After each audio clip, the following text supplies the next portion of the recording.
Alhamdulillahirabbil alamin wassalatu wassalamu ala rasulil amin nabiyina Muhammad wa ala alihi wa sahbihi ajma'in wa ba'd. Perbincangan kita pada pagi ini iaitulah tentang wajib haji. Wajib haji ada berapa perkara? Ada 6 perkara. Yang pertama, berniat. Habis ayat tu. Berniat ihram di miqat. Kalau niat saja itu rukun. Jangan tukar. Rukun dengan wajib beza. Sangat berbeza. Rukun tak jadi kalau tak ada dia. Wajib jadi tapi kena bayar dam dan berdosa kalau sengaja. Yang pertama, berniat ihram di miqat. Yang kedua, meninggal larangan ihram yang 13. Yang ketiga, bermalam ataupun bermabit. Mabit itu makna bermalam. Bahasa Arab kata mabit di Muzdalifah. Yang keempat, melontar Jamratul Aqabah. Yang kelima, bermalam di Mina pada malam-malam hari tasyrik. Yang keenam, melontar Jamratul Aqabah di 3 jamrah. Alhamdulillah. Jadi perbincangan kita pada pagi ini iaitulah tentang melontar bermalam di Muzdalifah ataupun mabit di Muzdalifah. Mabit itu bahasa Arab. Bahasa Melayu kata bermalam. Itu makna mermabit. Karena itulah kita kena pergi malam. Muzdalifah ni tak lagi tengah hari. Kena pergi malam. Jadi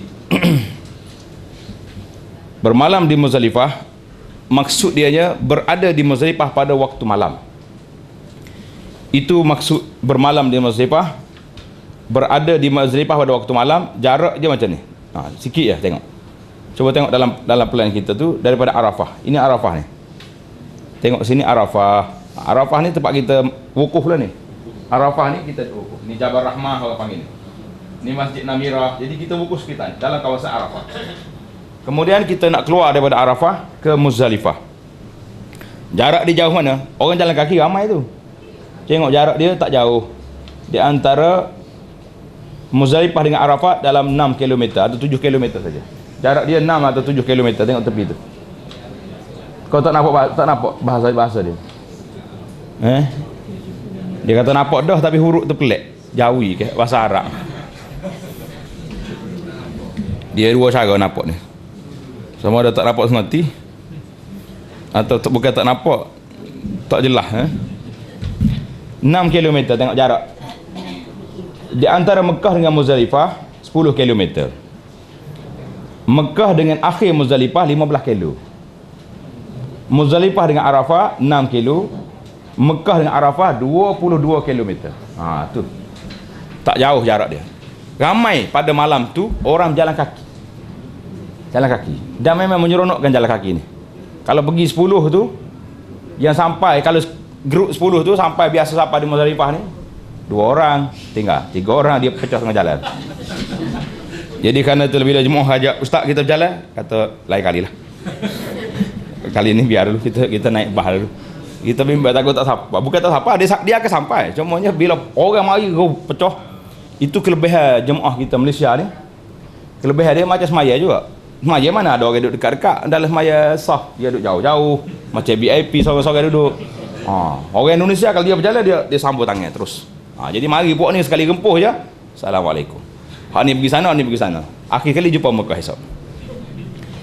Itu dia panggil maksud bermalam di Muzdalifah itu sendiri, iaitulah berada di Muzdalifah pada waktu malam. Berada di Muzdalifah pada waktu malam. Jadi kita lihat di sini, atau berada di Muzdalifah seketika selepas tengah malam. Jadi asalnya orang keluar ke Muzdalifah ni bila? Maghrib hari Arafah. Bila maghrib, azan maghrib, Rasulullah sallallahu alaihi wasallam berangkat daripada Arafah ke Muzdalifah. Bila sampai Muzdalifah, kita tak boleh keluar sehingga setengah malam. Jadi kerana itulah tarikh yang kedua, berada di Muzdalifah seketika selepas tengah malam. Jadi kalau orang dah mari sampai Muzdalifah dah pukul 12 dah. Jadi dalam kitab fiqh kata, boleh kadar kita berhenti sekejap. Sama kali yang belum solat lagi, solat dulu. Kalau ataupun berhenti lalu je. Tak turun pun tak apa, terus dia pergi. Jadi dalam kitab fiqh mengatakan sudah sah. Mabit dia sudah berlaku Tapi syaratnya dia nak lalu Muzdalifah tu pada lepas setengah malam. Jadi cara matematik nak kira setengah malam tu kita dah ajar dah gitu. Tak boleh pakai jam tetap, dia kena ikut malam tu berapa jam. Kemudian dibagi dua. Itu kaedah dia. Jadi bila sampai Muzdalifah, yang kita naknya apa dia? Nak duduk di Muzdalifah tu, tak payah buat apa pun. Macam Arafah juga. Duduk di Arafah pada hari 9 Zulhijjah. Muzdalifah kita nak sampai Muzdalifah, yang sunnahnya yang Nabi kita buat, dia bila maghrib dia keluar daripada Muzdalifah, terus dia keluar daripada Arafah ke Muzdalifah. Sahabat-sahabat yang duduk atas belakang unta Nabi sekali, dia kata, ya Rasulullah, as-salah, semayang maghrib dan habis ni. Nabi kata, as-salatu amamak, sembahyang depan di Muzdalifah. Jadi yang sunnah yang terbaiknya, kalau kita boleh lakukan semayang salat maghrib dan isya jamak takhir di Muzdalifah, itu yang terbaik. Yang realitinya mungkin berbeza, sangat berbeza kadang-kadang, bukan mungkin berbeza. Ada waktunya bas kita, rombongan yang kita ikut ni, tak kira lah dengan Asyar ke siapa, pihak muassasah letak rombongan pertama keluar, rombongan ni. Kalau kena rombongan kita yang pertama, maknanya kita yang akan naik bas. Bila maghrib dia arahan naik bas, kita naik bas. Jadi kita lah orang yang boleh sembahyang di Muzdalifah di jamak takhir sebagaimana dilakukan oleh Nabi sallallahu alaihi wasallam. Tetapi kalau sekiranya kita kena rombongan akhir pukul 12 malam dijangka baru bah kita sampai. Jadi pada waktu itu lebih baik kita salat maghrib dan isya di Arafah, walaupun menyalahi tertib yang dibuat oleh Nabi sallallahu alaihi wasallam. Nak buat macam mana? Keadaan kita sedemikian. Kecuali apabila tuan-tuan ambil satu pakej yang khusus, bahnya tak ambil orang lain dah. Memang dia tunggu kita ya. 5 hari itu dia tak ambil orang lain, dia tunggu rombongan ni. Jadi itu tak apa. Jadi di antara amalan-amalan yang kita nak sampai di Muzdalifah, ini kita kena ingat. Nabi sallallahu alaihi wasallam bila sampai di Muzdalifah, dia awal amalan yang pertama dia buat bukan kutip batu. Jemaah kita ni bila sampai sibuk ambil lapu suluh, nak kutip batu. Dah, dia sembahyang dulu maghrib dengan isya jamak takhir. Kemudian makan. Lepas tu tidur. Nabi kita bermabit pada malam tersebut, tidur terus. Kan dia letih. Sehari duduk di Arafah dalam keadaan berdiri di atas untanya berdoa kepada Allah Subhanahu wa taala. Jadi kita pada malam itu pun kita tidak anjurkan apa-apa majlis zikir ke majlis tahlil ke, tak ada. Senyap masing-masing. Siapa tak lena tidur, tak negara tidur, buka Quran baca. Bertalbiyah labbaik Allahumma labbaik, itu je amalan kita. Kerana Nabi sallallahu alaihi wasallam tidak menganjurkan apa-apa majlis amalan pada malam tersebut. Sehingga orang tanya sahabat, Nabi sembahyang tak sembahyang witir pada malam tu? Kerana di antara amalan yang tidak ditinggal oleh Rasulullah iaitulah salat witir. Jadi timbul persoalan di kalangan ulama, apakah Nabi kita sembahyang witir atau tidak malam tu? Jadi sebahagian setengah kata witir ini tidak ditinggalkan oleh Nabi, sama ada dalam musafir ataupun waktu duduk di negeri. Jadi kita tak nak lah. Jangan jemaah tanya, mana pula ni, senyap je ustaz ni, tak ada panggil-panggil zikir pula. Macam tahun lepas kita mabit betul-betul malam Jumaat, mabit Muzdalifah, macam-macam cerita. Orang ni akak speka, bangun semua baca Yasin. Selesai baca Yasin, tidur jemaah. Dia letih, bangun pula sebelah lid ni, Yasin lagi, bangun. Akhirnya pukul 12 malam duduk Yasin situlah. Orang yang tidur bangun. Yang tidur bangun, kesiannya kalau rombongan tu nak pergi pukul 12 tak apa, memang kena bangun pun. Yang kita bimbangnya kalau dia tu kena pergi pagi esok. Jadi kita duduk kacau dia. Kejap-kejap ada speaker, ada travel lain pula. Syekh dia bangun orang ni. Saya kata janganlah duduk kacau orang tidur. Sedangkan tidak ada riwayat Nabi kita buat amalan khusus pada malam tersebut. Kalau ada, mesti kita anjur. Jadi kemudian timbul isu nak kutip batu di mana? Perlu ke tidak di Muzdalifah? Dia tidak syarat kutip batu di Muzdalifah. Kerana Nabi sallallahu alaihi wasallam pada hari itu pun tidak kutip batu di Muzdalifah. Cuma di Muzdalifah tu banyak batu. Jadi oleh kerana banyak batu ni senang kita nak kutip. Di Mina nanti mungkin kita duduk di celah-celah kemah tu agak payah nak cari batu. Jadi ambillah di Muzdalifah. Sebab apa dia ambil Muzdalifah, tak ambil di Arafah? Timbul lagi soalan. Timbul tak timbul? Timbul. Jadi bila timbul soalan ni yang sebenarnya yang menyuburkan pemikiran kita. Sebab di Arafah tanah halal. Arafah tanah halal. Muzdalifah tanah haram. Jadi kita tak nak ambil tanah halal, batu tanah halal tu dibawa ke tanah haram. Sama juga dengan isu kita tak nak ambil batu tanah haram ni keluar ke tanah halal. Itu keadaan ni. Kerana tanah itu sendiri walaupun dia tanah, tetapi dia mempunyai kelebihan tersendiri, iaitulah hukum tanah haram yang telah kita dengar banyak cerita tentang tanah haram ini, dan mungkin cerita tentang tanah haram khusus yang kita akan masuk dalam sesi kelebihan Mekah nanti. Jadi saya rasa yakin dah setengah-setengah jemaah kita ni sudah pun khatam buku Mekah dah. Ada yang khatam dah? Kalau ada tak beli lagi? Setengah tu dia tak beli dah tak? Hari pertama lagi tapi buka tak lagi. Tak nak. Yang kita nak saya cakap beli tak perlu, baca tak perlu. Jadi pinjam pun tak apa. Alhamdulillah ada jemaah kita yang dah khatam. Yang khatam tu dia ingat bila kita sebut nanti, dia ingat cerita-cerita itu. Itu penting. Kerana di sana Mekah ni semuanya ingatan, sejarah. Baiklah, siapakah yang dikecualikan daripada bermabit di Muzdalifah? Dalam ketah kita ni dia kata orang yang dikecualikan di situ iaitulah orang yang takut terancam keselamatan diri atau harta. Mana kalau pergi Muzdalifah ada perompak sedang bertunggu di sana. Dia tak payah pergi kita. Orang yang menjaga atau menemani orang sakit. Jadi mak dia sakit di hospital. Doktor kata setakat Arafah dibawa. Daripada Arafah terus dibawa ke hospital balik. Jadi orang ni boleh digugurkan daripada bermabit di Muzdalifah kerana sebab tersebut. Mencari pekerja atau keluarga yang hilang, minta selamatlah kita daripada Allah. Janganlah tengok-tengok naik atas bas tak ada pula. Bawa cari pula kita. Berpenyakit dan sukar bermalam, mungkinlah sebab di Muzdalifah ni tempat terbuka. Jemaah tanya nak duduk dalam apa Muzdalifah? Duduk macam tu lah, macam yang kita tengok dalam gambar tu. Duduk di atas pasir, mungkin ada tikar nanti akan diberi. Bila sampai di Kelana Jaya nanti, tuan-tuan akan diberi satu beg oleh tabung haji, biasa ditaja oleh syarikat TM Net ni. Dia taja, dalam tu dia letak tikar, dia letak bekas air. Jadi tikar tu yang kita akan guna sepanjang perjalanan haji. Jadi tikar itulah je yang adanya. Kapek tak ada, apa semua tak ada di Muzdalifah. Kerana apa? Kerana kita nak tunjukkan yang kita ni duduk dalam keadaan sedemikian yang sebenarnya. Kerana kalau kita duduk atas tikar, atas kapek, tebal mana kapek pun, ada ke tak ada? Orang waktu kita mati nanti, orang bawa kapek tu pergi letak dalam kubur. Ada?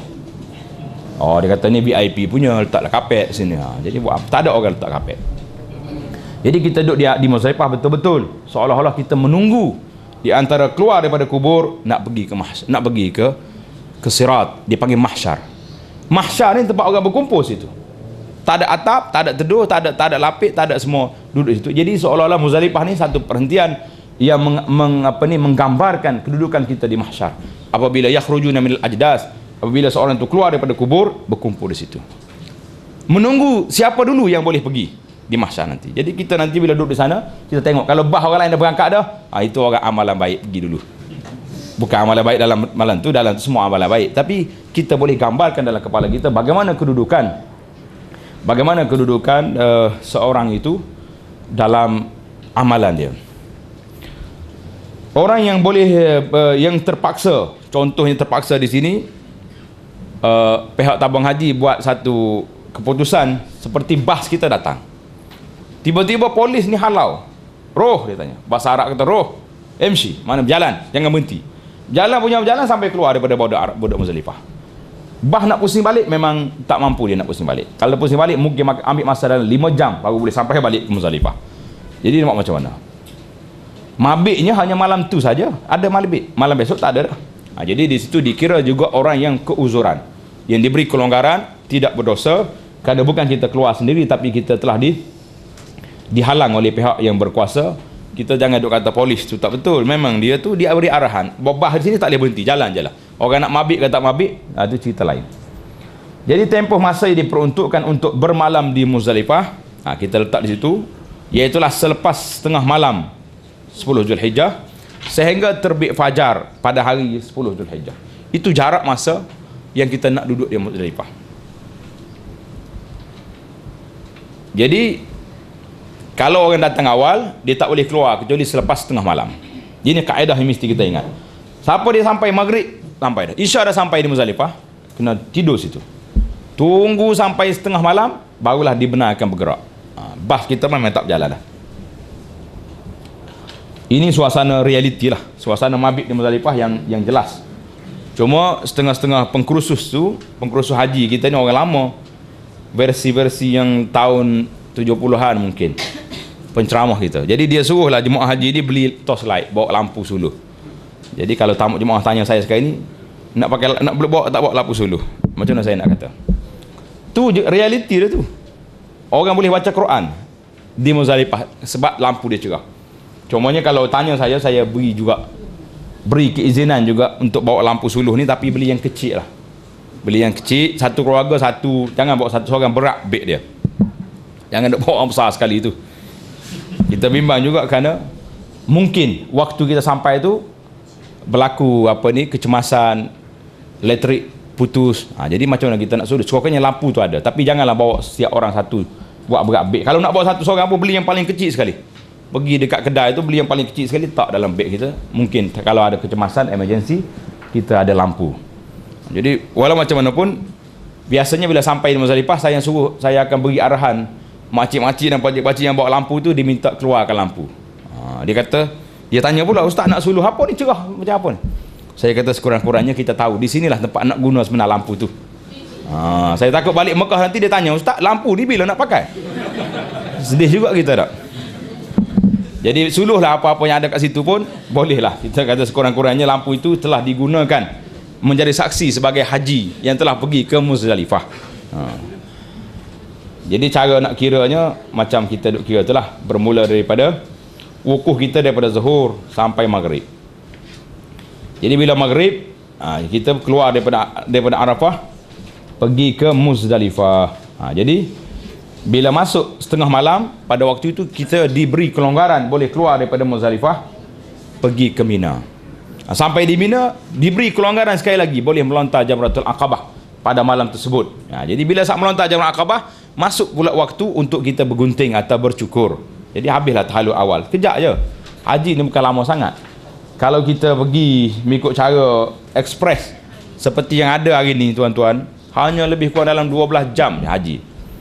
Contohnya orang ekspres ni, orang yang VIP lah dia panggil istilah sekarang ni, dia naik bas daripada Mekah pagi pukul 7 pukul 8 pagi tu dia pergi ke Arafah. Maghrib dia dah keluar dah, tunggu di Muzdalifah. Lepas tengah malam dia terus ke Mina melontar. Dia habislah pukul berapa? Jadi lebih kurang dalam tak sampai daripada pukul 7 pagi, pukul 12 malam dah, pukul 1 malam, 1 pagi sudah buka ihram dah. Jadi dalam 17 jam je dia buat haji, selesai dah tu. Yang rukun-rukunnya sudah selesai, pergi ke Arafah, ke Mekah, tawaf ifadah, maka selesai dah cerita dia. Jadi amalan-amalan sunat yang berkaitan dengan ibadat bermalam di Muzdalifah, macam saya sebut tadi lah, amalan sunatnya adalah kita melakukan salat jamak takhir maghrib dengan isya di mana? Di Muzdalifah. Bergerak ke Muzdalifah dalam keadaan tenang, memang kita kena tenang lah. Kalau tak tenang pun memang tak boleh pergi, jalannya terlalu jam. Kecuali sistem yang diguna pakai oleh Arab Saudi hari ini, iaitulah bas taradudiyah, bas shuttle. Dia pusing daripada Arafah Muzdalifah, lebih kurang dalam 6 km tadi, tak sekejap, lebih kurang dalam 15 minit je. 15 minit satu bas datang, 15 minit satu bas datang. Dan yang terbaru saya dapat maklumat daripada Mekah bahawa kerajaan Saudi hari ini sedang membuat test kereta api. Dia akan guna train pula daripada Arafah Muzdalifah. Kalau guna kereta api ni mungkin lagi cepat insya-Allah taala. Kereta api ni waktu kita pergi tahun lepas, dia punya jalan tu dah siap dah, nak siap. Ni baru ni dalam bulan 5 ni katanya train sudah sampai dan dia sedang buat percubaan sekarang ni. Berjalan. Jadi kalau mungkin dengan ada kereta api ni, hilanglah masalah jam ni. Mungkin tak sampai 5 minit satu trip. 10 minit satu kereta api sampai. Jadi insya-Allah pergerakan tu semakin hari semakin laju. Walau macam mana pun kita hilang cabaran perjalanan, tinggal lagi cabaran yang lebih besar, iaitu cabaran godaan yang ada depan kita. Ini jemaah kita yang tahun lepas sedang mengambil batu di Muzdalifah.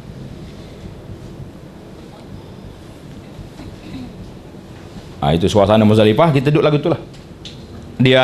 Dia buat pagar besi.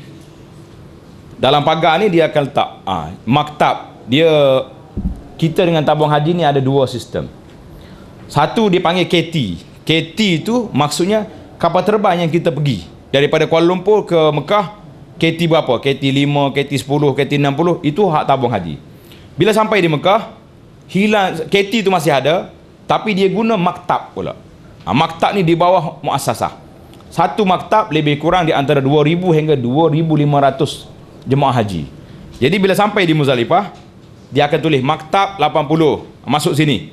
Jadi maktab ni lah penuh dengan gambar ni. Di dalam maktab tu dia ada tandas. Itu je yang ada. Yang lain semuanya batu. Kita boleh letak tikar kita dan kita bermabit di situ, tidur di situ. Jadi harapnya, insya-Allah, kita harapnya tak berlaku lagi cuaca-cuaca yang agak tidak baik pada waktu kita kerjakan haji. Pengalaman kita tahun lepas, hujan di Arafah memang hujan lebat sungguh. Hujan sangat lebat. Tetapi di Muzdalifah alhamdulillah cuaca baik. Cuma kita agak sejuk sikit lah, sebab mungkin lepas hujan. Masalah kita orang lelaki ni, sejuk ke panas ke tak nak pakai baju tebal dah. Jadi kita kena bawa satu ekstra kain ihram kita tu, kita buat selimut. Jadi bolehlah kita duduk dalam keadaan tenang gitu. Ini suasana bas kesesakan yang berlaku lalu lintas kenderaan yang nak keluar daripada Arafah ke Muzdalifah tu memang macam tu. Realiti lah tu. Memang realiti yang kita tengok. Kadang-kadang kalau kita tak guna shuttle bus jalan ya Taradudiah ni, yang kita bimbangnya macam ni lah. Ada waktunya kita keluar daripada Arafah pukul 8 malam, bas tak bergerak. Memang tak bergerak, terus jam. Itu yang takut. Pernah berlaku tahun-tahun yang lepas, sehingga sampai peringkat bas duduk di Arafah sampai pagi besok. Tak berjalan. Tak berjalan. Jadi tuan-tuan muslimin dan muslimat, kita banyak berdoa kepada Allah SWT supaya isu-isu yang berlaku tahun-tahun yang lepas itu tidak berlaku kepada kita yang nak pergi pada tahun ini, insya-Allah. Dan memang berlaku. Saya dalam pengalaman saya pergi mengerjakan haji, banyaklah. Pukul 10 pagi di Muzdalifah baru sampai, ada. Pukul 10 pagi esok baru sampai Muzdalifah. Cuba kita bayangkan, kita naik bas malam pukul 8 malam, pukul pagi esok pukul 10 di Muzdalifah. Sampai di Mina sudah zuhur. Berapa jam tu? Air dah habis, dah kering. Saya terpaksa kena hajar jemaah kita ni tayamum untuk sembahyang subuh. Sampai peringkat itu pun sudah berlaku. Jadi itu pengalaman-pengalaman supaya kita lebih bertawakal kepada Allah Subhanahu wa taala. Jadi di antara perkara yang kita kena buat sepanjang kita perjalanan daripada Arafah Muzdalifah, duduk di Muzdalifah tu ke Mina, iaitulah amalan yang kita ada. Kita kena lakukan bertalbiyah kepada Allah, bertasbih.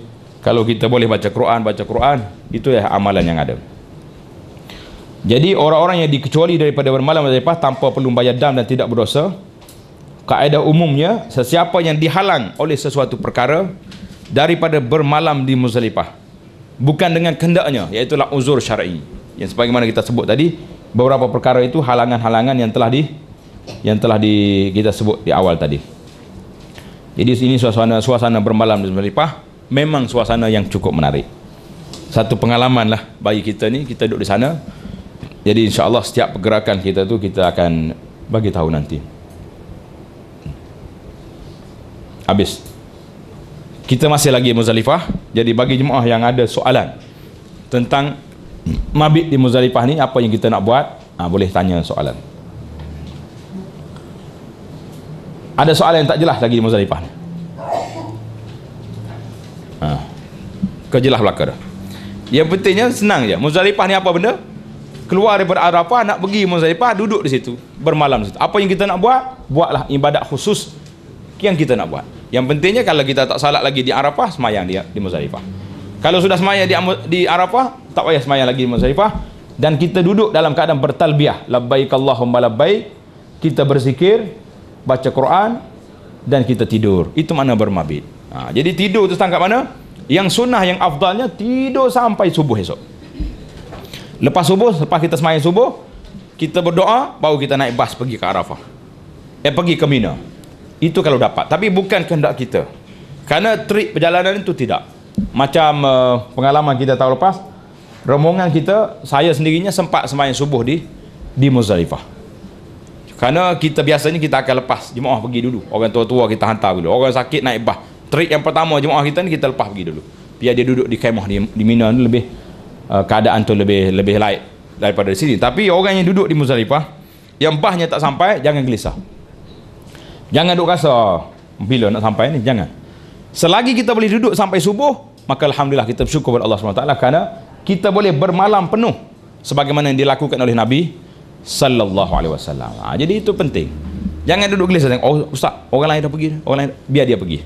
Kita duduk di sini, kita stay di sini kan, dan kalau boleh bah kita yang terakhir sampai subuh, maka kita duduk sampai subuh. Tapi jangan semua nak buat macam tu. Lama bila kita naik bas, nak ikut Nabi duduk sampai subuh. Letih pula saya nak bagi bas nanti. Jadi yang biasanya yang orang yang tak larat, yang tua-tua ni pergi dulu. Yang agak sihat sikit, muda-muda tu duduk di situ. Kita bermabit penuh ikut sunnah Nabi sallallahu alaihi wasallam, itu yang terbaik. Salam. Dia jumlah anak batu tu berapa? Jumlah anak batu yang kita nak ambil tu. Jumlah anak batu yang kita nak ambil, yang pertama sekali kita tengok sehari jumrah, hari yang pertama Jamratul Aqabah 7 biji. Berapa biji? 7. Hari yang kedua, hari tasyrik yang pertama 21. Hari tasyrik yang ketiga 21, jadi 49. Kalau kita nak buat nafas ni, tambah lagi hari tasyrik yang ketiga 21 lagi, jadi 70 biji. Jadi ambil lah 70 lah, senang. Apa-apa kes pun, kalau kita nak buat nafas awal pun boleh, nak buat nafas ni pun boleh. Batu yang lebih tu tinggal je kat Mina, jangan buat balik. Ada juga orang buat balik Malaysia. Jadi nak buat kenangan, dia kata. Kenangan apa kenangan? Jangan duduk main kenangan dengan haji ni. Jadi 70 biji batu. Kalau jumpa batu tu banyak lagi, ambil lebih, tak apa. Biasanya petugas-petugas ni, ustaz-ustaz sendiri pun dia tak sempat nak kutip batu. Jadi kita sedekah je dengan dia, tak apa. Tak apa tu. Baiklah. Itu ada soalan lain. Soalan tentang mabit Muzdalifah. Sangat simpel lah mabit Muzdalifah ni, insya-Allah. Kerana dia tak ada amalan khusus dan kita boleh duduk je kat situ.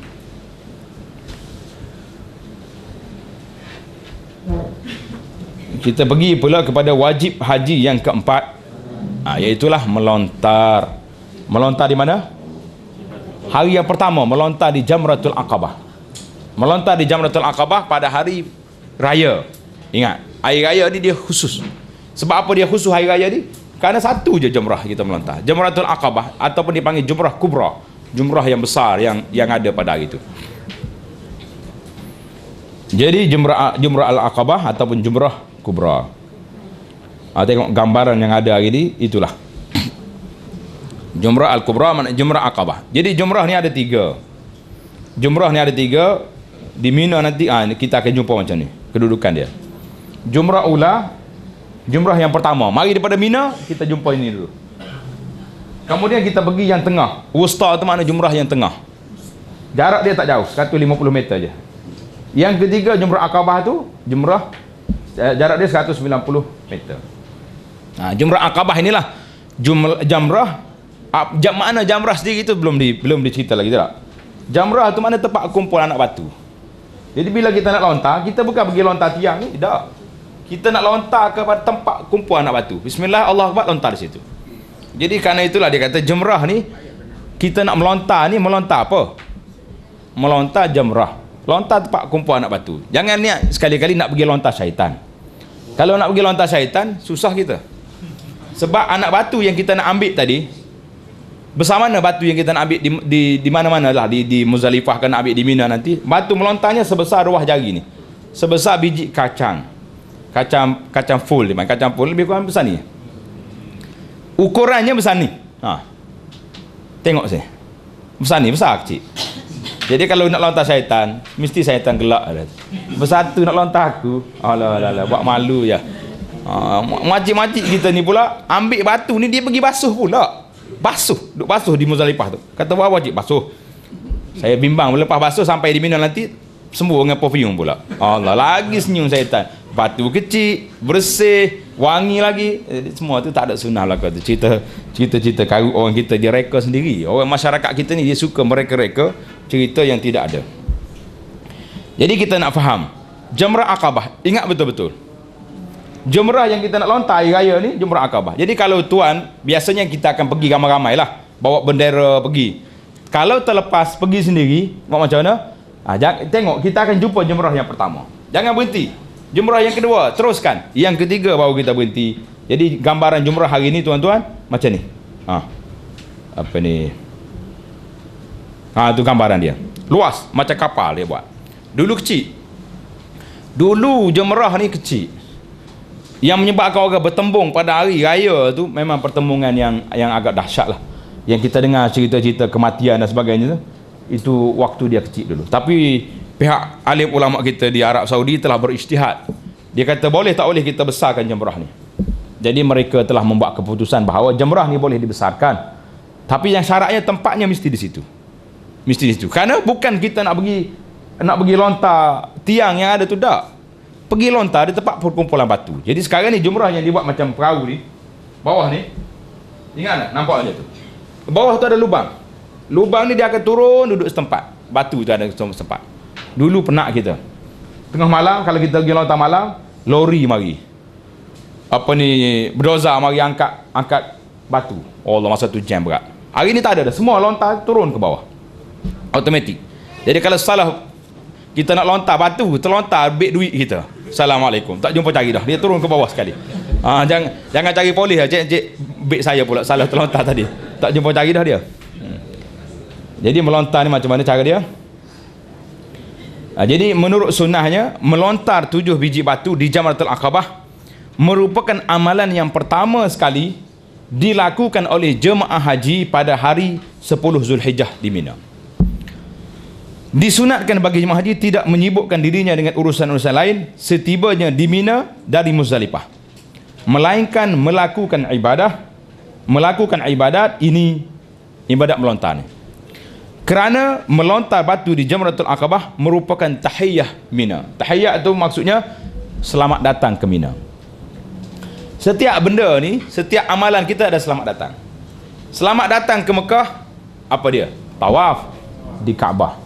Selamat datang ke Mina, pergi melontar Jamratul Aqabah. Itu tahiyyah. Tahiyyah Mina maknanya selamat datang. Nah, itu kita cerita satu persatu perjalanan. Jadi di Mina pada hari 10 Zulhijjah, hari raya itu, melontar 7 biji Jamratul Aqabah. Termasuk dalam wajib haji. Kedudukan Jamratul Aqabah adalah paling akhir sekali di antara jemrah, tempat-tempat melontar itu. Yang dia letak sempadan dengan Mina, dengan keluar daripada, dia duduk di border Mina. Jamratul Aqabah ni betul-betul duduk di sempadan Mina. Jadi kita nampak di situ. Lepas Jamratul Aqabah tu habis, keluar dah daripada Mina. Jadi bagi orang yang mabit malam 11, malam 12, malam 13 tu, jangan duk main shopping dekat luar Jamratul Aqabah. Itu keluar daripada hak mabit dah tu. Mabit kita betul-betul di Jamratul Aqabah setakat tu. Jadi kita kena pusing balik.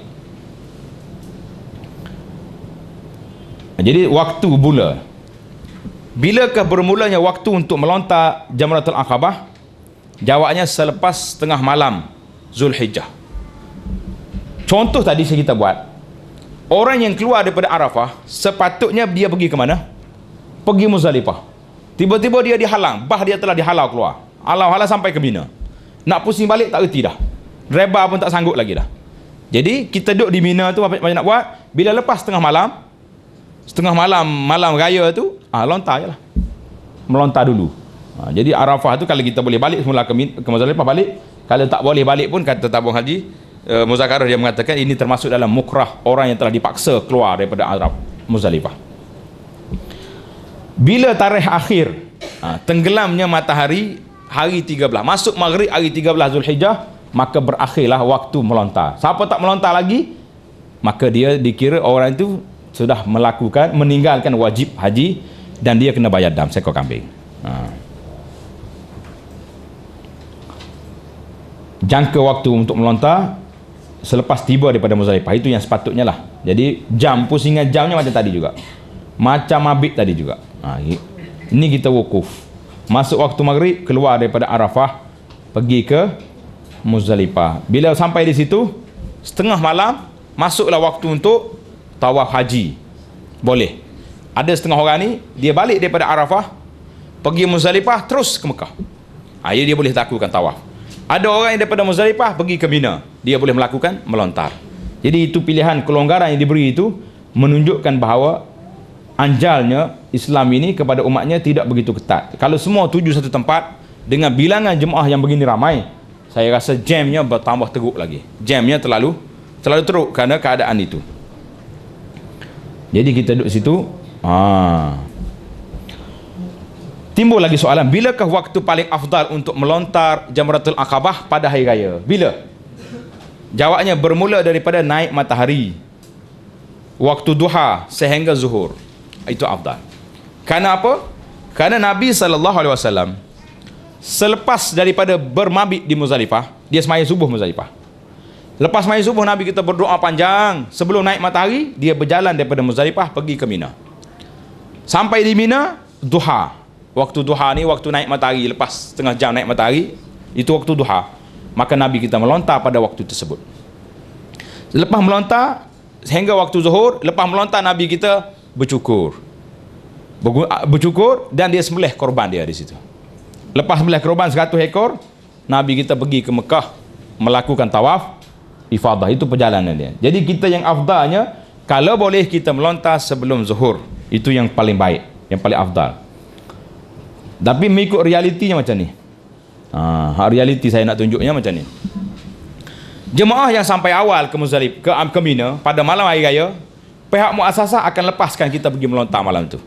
Malam tu lagi. Itu kelonggaran, rukhsah. Jemaah yang sampai dekat subuh dah, stop. Dia kata kamu tak boleh melontar kecuali asar nanti. Sebab kerajaan Arab Saudi melalui muassasah dan semua tabung-tabung haji seluruh dunia ini telah bersepakat. Waktu ni waktu untuk Asia Tenggara pergi melontar. Orang kecil-kecil macam kita ni, Asia Tenggara ni, Indonesia, walaupun Indonesia lebih gagah daripada kita dari sudut pergerakan dia, kerana dia berjalan serentak. Malaysia jalan jauh-jauh. Itu kelebihan kita. Bila masuk waktu pagi esok, dia lepas untuk Arab pergi. Melayu jangan pergi, Arab je pergi.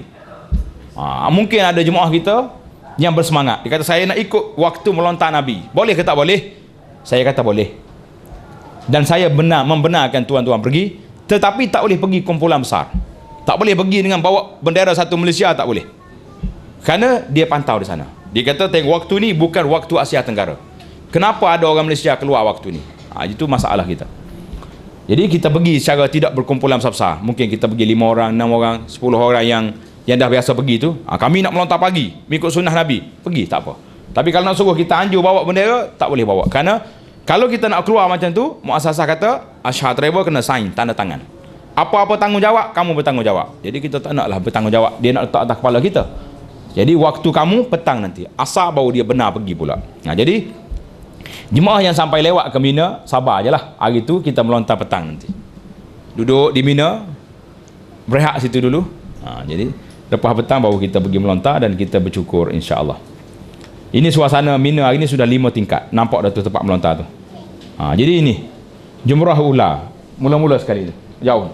Kemudian wusta, Jumrah Aqabah duduk sini. Lepas Jumrah Aqabah ni kita pusing je balik. Turun daripada jambatan tu pergi balik semula ke Mina. Ini suasana melontar. Yang kita melontar pada Jumrah Al-Kubra pada hari raya tu, ini keadaan dia. Jelas dah tu kan. Syarat-syarat melontar Jumrah Kubra hari 10 Zulhijjah, yang pertama sekali masuk waktu melontar. Masuk waktu melontarnya selepas tengah malam. Jelas kepada kita. Jangan keliru. Yang kedua, melontar dengan batu atau jenis-jenisnya. Ini satu lagi yang kita kena ambil perhatian. Waktu nak ambil batu melontar tadi, dia nak batu dan sejenisnya. Jadi kerana itulah kita kena ada juga waktu ambil tu tengok dulu. Ni jenis mana ni, hitam ni. Kalau hitam tu kena pecek-pecek sikit. Kalau nampak lembek tu kena tarik kambing. Berat juga jadi cerita. Memang berlaku lah sebab waktu luar musim haji ni orang Badui pergi perah kambing dia dekat tu tempat kita nak pergi mabit tu. Jadi ada juga yang terkena lagu tu. Jadi kita kena tengok batu betul. Batu. Kalau ambil pun kita pecek ini lembek. Rupanya tanah. Tak jadi. Dia nak batu dan sejenis-jenis batu. Jadi pandailah kita pilihnya. Apa jenis batunya kena ambil. Hendaklah melontar dengan tangan. Dengan tangan kita yang mulia ni lah. Sepatutnya tangan kanan. Jadi kita pergi dekat Jumrah, bismillah, Allahu Akbar. Lontar dengan melontar, jangan campak. Jadi kalau kita pergi buat gitu, dia panggil bukan melontar tu campak. Campak tak nak, dia nak lontar. Itu cara dia melontar lagu ni dengan tangan. Jadi melontar dengan tangan dengan gaya lontar. Gaya lontar macam ni. Orang laki-laki angkat kuat, bismillah, Allahu Akbar. Orang perempuan rendah sikit. Jadi tak apa. Gaya lontar tu kena ada. Yang kelima, melontar satu persatu. Jadi 7 biji batu, berapa kali kena lontar? 7 kali. Allahu Akbar. 7 kali. Karena kita nak suruh banyak takbir, banyak kita menyebut nama Allah Ta'ala di situ. Jadi kalau ambil 7 je akak pakej selalu bismillah Allahu Akbar, sekali je lontar. Jadi kita nak banyak 7 kali. Lagi banyak, lagi 7. Yang keenam, yakin batu lontaran tu masuk ke jamrah. Kena yakin. Masuk jamrah tu masuk dalam lubangnya itulah. Bukan pergi dinding. Jangan lontar dinding. Kalau lontar dinding, dia balik semula ke atas kepala kita. Masuk dalam lubang.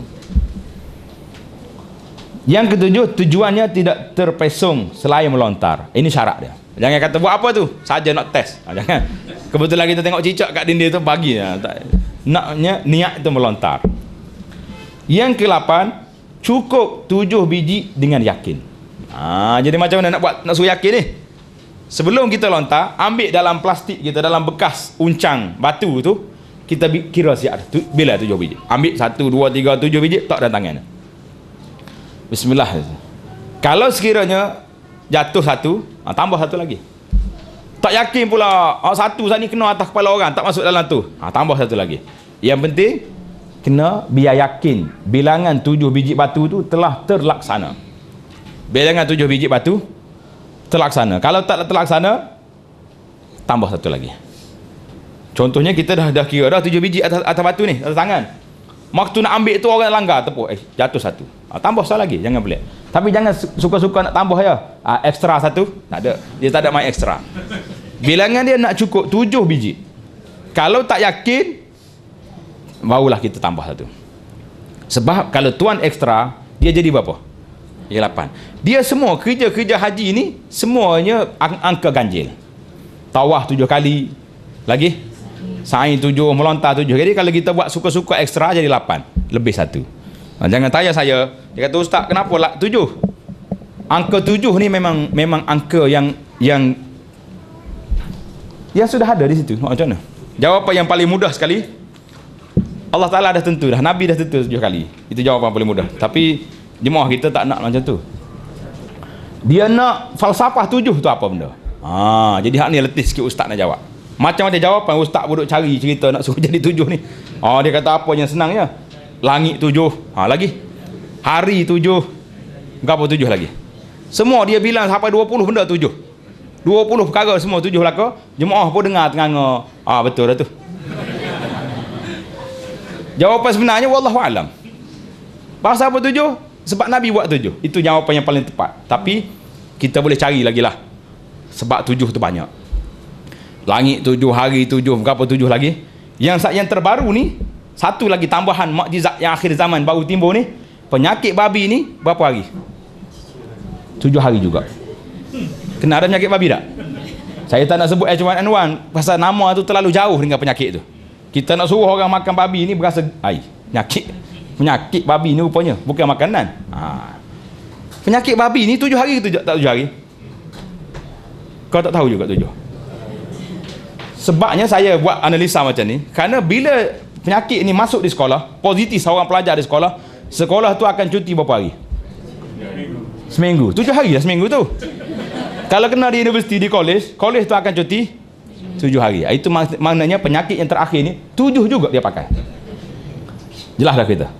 Jadi penyakit babi pun 7 juga, melontar 7, apa peliknya. Jadi itu ya.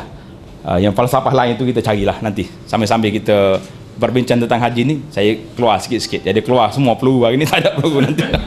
Banyak lagi cerita 40 hari. Tuan-tuan akan bersama nanti 40 hari dalam bab haji ni. Banyak lagi cerita-cerita yang kena dengar, insya-Allah taala. Bukan dengar sajalah, untuk dengar sebagai pengajaran, dan kita boleh mengambil iktibar daripada apa yang kita belajar. Itu 7. Ini syarat jemrah yang 1, 2, 13 ni nanti kita tak masuk lagi. Kita masih lagi di sana di melontar Jamratul Aqabah. Wajib haji yang keempat melontar Jamratul Aqabah. Jadi apa lagi tuan-tuan nak tanya situ? Mungkin akan timbul soalan, perlu ke tidak berwuduk nak pergi melontar? Jawabnya tidak syarat. Kalau ada wuduk baik, tak ada wuduk pun tidak jadi masalah. Habis dah kita yang keempat. Ustaz, ya. melontar ni niat kena Allah. Tapi simbolik melontar. Simbolik melontar ini nak menundukkan manusia ni ke egoan manusia. Sebab manusia ni bila dia buat satu benda, dia nak tahu apa benda. Betul tak? Kalau kita buat benda, kenapa makan? Sebab lapar. Itu soalan dia. Hari ni kenapa melontar? Kita nak kata apa? Sebab apa kamu melontar? Kalau kata nak lontar syaitan, kenapa batu kecil? Kenapa tidak batu besar? Jadi tujuan melontar iaitulah nak menundukkan keegoan manusia yang hanya semata-mata kita melontar ni kerana Allah Subhanahu Wa Taala. Pasal apa melontar? Allah suruh. Sebab apa melontar? Nabi buat. Kenapa buat benda ni? Benda. Dalam kerja-kerja haji ni semuanya ittiba, ikutan. Kerana itulah dalam mukaddimah dulu ana sudah sebut, beritahu kepada tuan-tuan, haji ni kerja bukan membaca. Ingat falsafah haji? Haji adalah kerja bukan membaca. Mana ada rukun? Rukun haji yang ketiga membaca zikir ada? Tak ada. Baca tak ada rukun. Tapi dia termasuk dalam amalan, dalam sunnah, seperti baca yang dianjurkan, talbiyah, labbaik Allahumma labbaik, tapi dia bukan rukun. Jadi itu kita faham. Boleh kita katakan bahawa melontar ini semata-mata nak menunjukkan kita tunduk kepada Allah Subhanahu Wa Taala. Kerana itulah lontar pun dengan 7 biji batu. Batu yang nak lontar pun kecil. Jadi semua tu waktu nak melontar tu ada adab dan peraturan. Jadi kalau kita nak melontar Jamrah Aqabah ni, kita akan lontar di mana tuan-tuan? Kita lontar di sebelah halik ni. Ini penting juga kita kena ingat.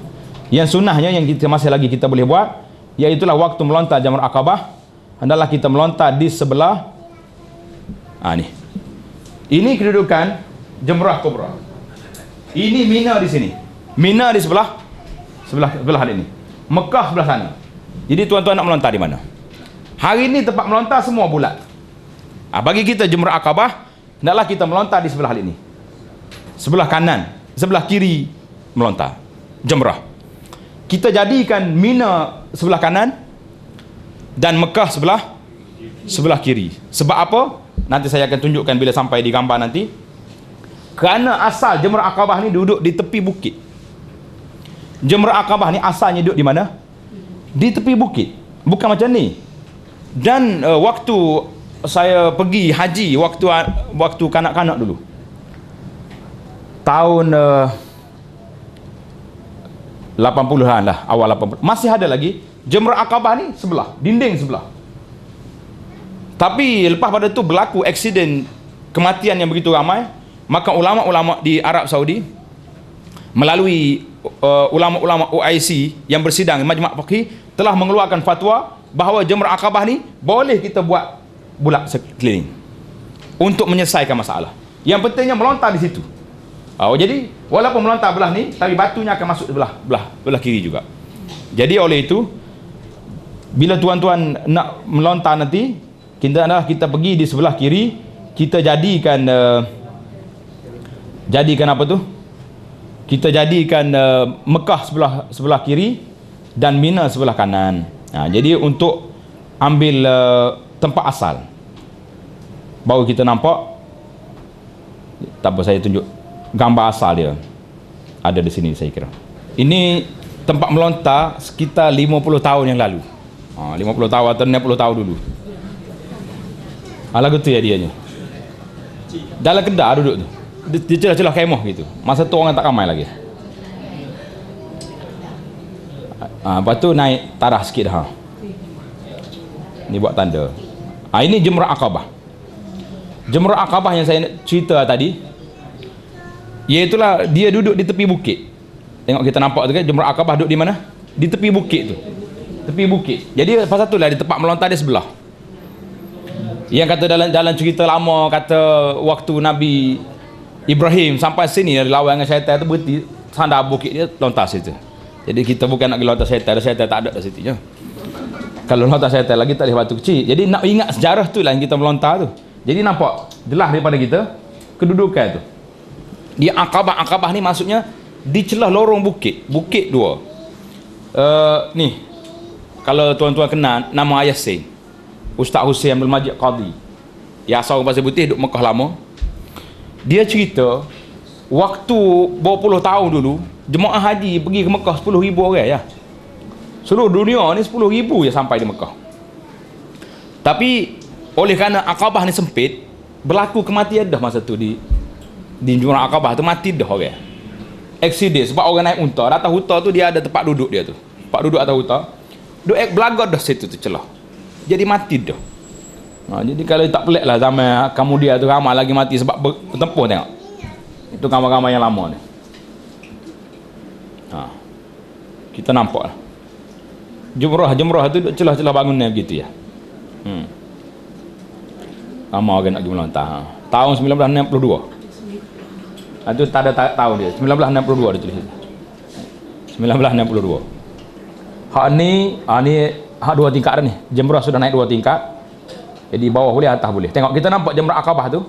Tuan-tuan nampak Jamrah Aqabah di lubang dia sebelah ya. Walaupun lontar seluruh tempat tapi di sebelah. Sebab dia ambil tempat asal dia. Itu nampak. Ini bagus sikit lagi dah. Dia setiap tahun tu bertukar ya. Ini pembaharuan yang sebelum yang ada hari ni. Masih lagi besar. Hak ni hak besar lah ni. Hak besar sebelum yang ada hari ni tuan-tuan. Hak ni pun besar dah. Ni tengah dia buat lagi tu. Jadi boleh kata realiti yang kita melontar hari ni hak ni lah.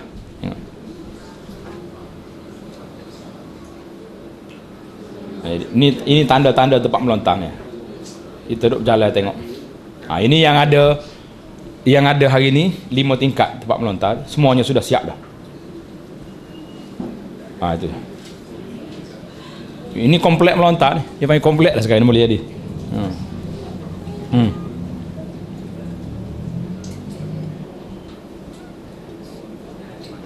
Jadi habislah kita tempat melontar. Jadi apa lagi soalan-soalan yang mengenai jamrah, mengenai lontar kita pada hari raya tu? Ada soalan? Lalu ada satu lontar tu masa. Tak ada sekejap. Bismillah, Allahu Akbar, ambil batu yang kedua pula, Allahu Akbar, tak ada masa. Tidak kata berhenti dulu doa, tak ada doa. Di celah di antara lontar tu tak ada doa. Dan selepas Jumrah Aqabah tak ada doa. Yang ada doanya di antara jumrah yang 3 ni. Jadi Nabi kita sallallahu alaihi wasallam yang kita akan cerita nanti dalam melontar jumrah pada hari Tasyrik 11, 12, 13. Jadi saya akan berhenti, kita akan berhenti di situ. Jadi insya-Allah kita ada 2 lagi haji kita ni, wajib haji kita, iaitu bermalam di Mina dan melontar 3 jamrah insya-Allah taala. Kita akan berhenti rehat seketika dan kita sambung lagi selepas ini.